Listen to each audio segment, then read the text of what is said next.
రాష్ట్రం నిలబడాలి. ప్రజలు గెలిపించారు, ప్రజలు గెలిచారు. వాళ్ళ మనోభావాల్ని, అదే మరిగా వాళ్ళ యాస్పిరేషన్స్ని మేము గౌరవించాల్సిన అవసరం ఉంది, సాధించాల్సిన అవసరం ఉంది.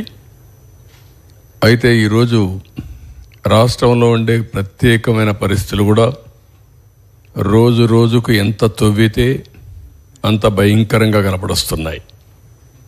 ఎంత లోతుందో మాకే తెలియదు. ఓసారి చెప్తారు సముద్రంలోకి దిగితే తప్ప లోతు తెలియదని. ఆ పరిస్థితిలో ఉంది. ఇది ఒక డిపార్ట్మెంట్ని కాదు, అన్ని డిపార్ట్మెంట్లో ఇదే పరిస్థితి ఉంది.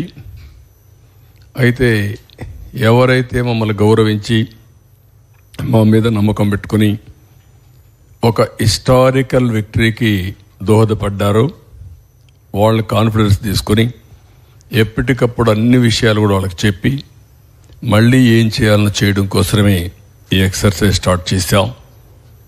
1కి 10 సార్లు మేము చెప్పాల్సిన అవసరం ఉంది, అందరూ కూడా ఆలోచించాల్సిన అవసరం ఉంది. ఫైనల్గా ఏ విధంగా నిర్ణయాలు చేసి ఈ యొక్క వ్యవస్థని ఘాట్లో పెట్టాలి, ఆర్థిక వ్యవస్థను మళ్ళీ ఏ విధంగా పరిపుష్టి చేయాలి, మళ్ళీ అటు సంక్షేమం ఇటు అభివృద్ధి రెండు కూడా సమాంతరంగా ఏ విధంగా తీసుకుపోవాలనో ఆ ఎక్సర్సైజ్ స్టార్ట్ చేశాం.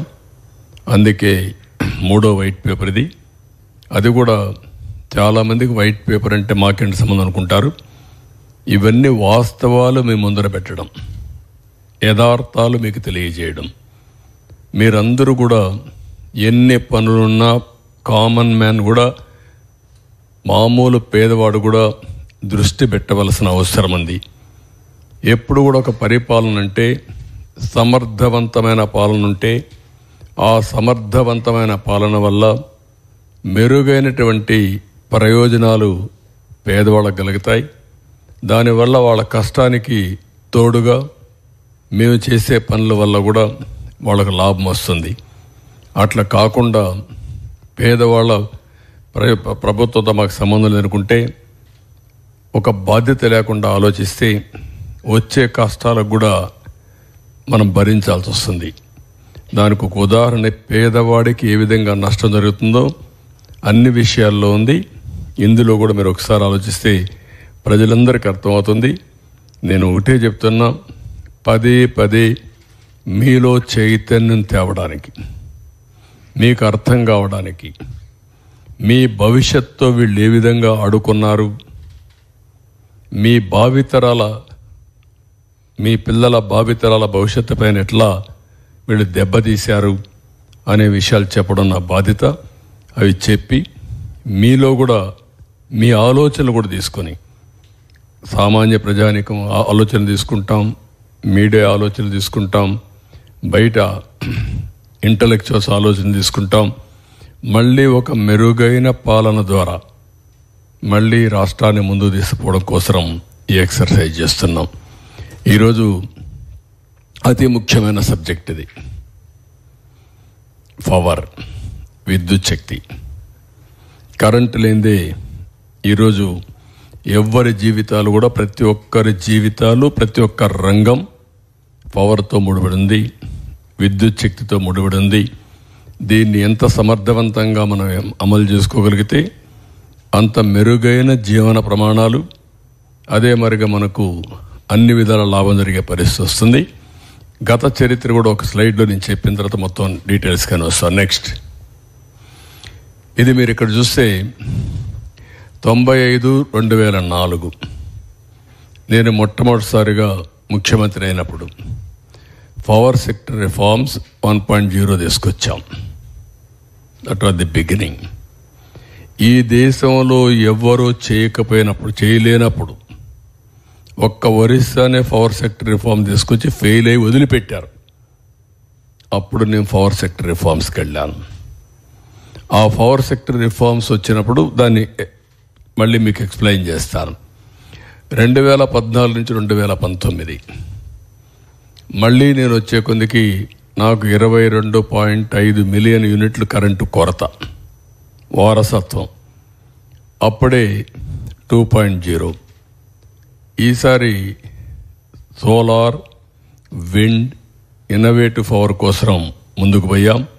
అవి కూడా ఏ విధంగా వచ్చాయి మీకు ఎక్స్ప్లెయిన్ చేస్తాం. 19-24 phenomenal increase in power tariff.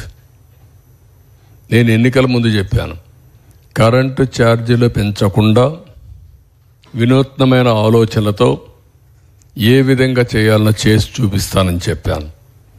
వీళ్ళు వస్తానే విపరీతంగా పెంచేశారు. ఇంకొక పక్కన ఏదైతే 19-24లో అప్పులు కూడా విపరీతంగా పెరిగిపోయినాయి.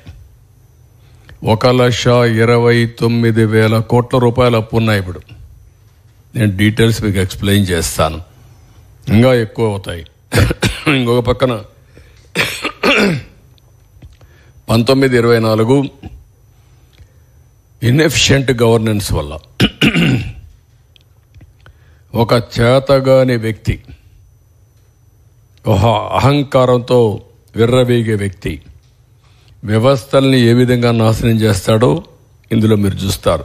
ఒక అసమర్థుడు, ఒక అహంకారి, రెండూ కలిస్తే రాజకీయాలకు తగని వ్యక్తి అనేది కూడా మీరు అందరూ గుర్తుపెట్టుకోవాలి. అలాంటి వ్యక్తి వల్ల సమాజం ఏ విధంగా అతలాకుతలం అవుతుంది, అందరికీ ఏ విధంగా ఇబ్బందులు వస్తాయనే విషయం కూడా మనం గుర్తుపెట్టుకోవాల్సిన అవసరం.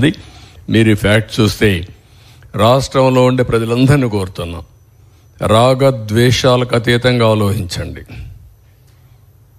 ఏదో మీకుండే సిద్ధాంతాలు లేకుంటే కులమో మతం కాకుండా ఇంపార్షియల్గా మీరు ఆలోచిస్తే మీకే అర్థమవుతుంది ఎంత నష్టపోయాము.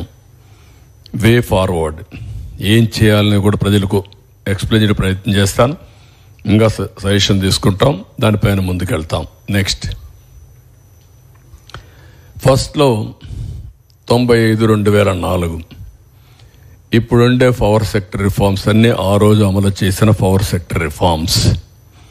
First state in the country to introduce power sector reforms 98లో అమలు చేశాం. అదే మరి ఇండిపెండెంట్ రెగ్యులేటరీ కమిషన్ అపాయింట్ చేశాం, ఏపీఈఆర్సీ.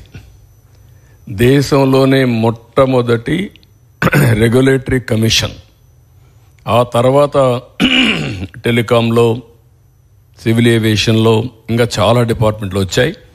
దేశంలోనే రిఫార్మ్లో మొట్టమొదటి రెగ్యులేటరీ కమిషన్ పవర్ సెక్టర్లో వచ్చింది. అది కూడా మన ఆంధ్రప్రదేశ్లో వచ్చింది. ఈ రిఫార్మ్ ఫలితమే జనరేషన్ కంపెనీలు, ట్రాన్స్మిషన్ కంపెనీ, డిస్ట్రిబ్యూషన్ కంపెనీస్ ఒకప్పుడు 5 ఉండేటివి